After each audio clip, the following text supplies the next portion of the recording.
All right, so let's take a look at some special cases when we write linear equations. Again, we already did a video on when the slope is undefined or a zero slope, but let's talk about when it's parallel to something that's undefined or a zero slope. Okay, so like number 63, for example, parallel to the line x equals 5.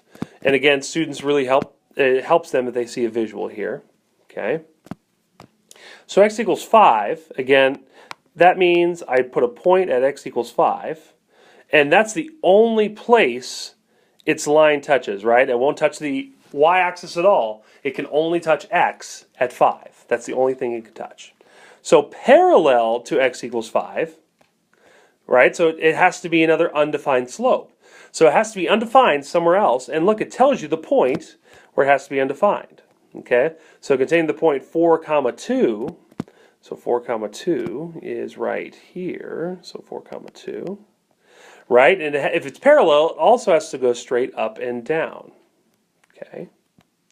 And remember, what x value does it cross? And it's the only place where it crosses. At the x value, x equals 4.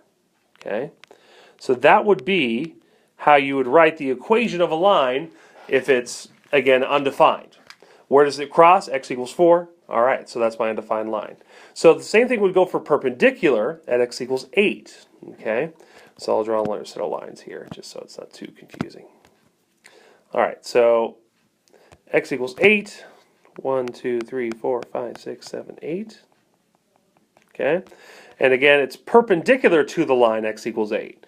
So if that's x equals 8, perpendicular means it would have to go straight left and right, correct? Because perpendicular makes 90-degree angles.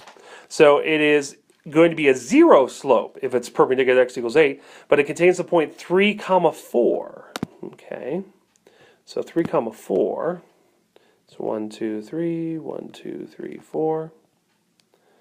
So it's going to go straight left and right if it's perpendicular like this. So what y value does it cross when it crosses one of the axes, right? Because it's never going to touch the x-axis. It only touches the y-axis at y equals 4. Okay? So that would be if it's perpendicular. Because remember, perpendicular means opposite reciprocal. And the opposite reciprocal of undefined is a zero slope. Okay? So the opposite reciprocal of undefined is zero, a zero slope, and the opposite reciprocal of a zero slope is an undefined slope. Okay, so those are just a couple of special cases when you're asked to graph lines that are parallel and perpendicular to lines with zero slopes or undefined slopes.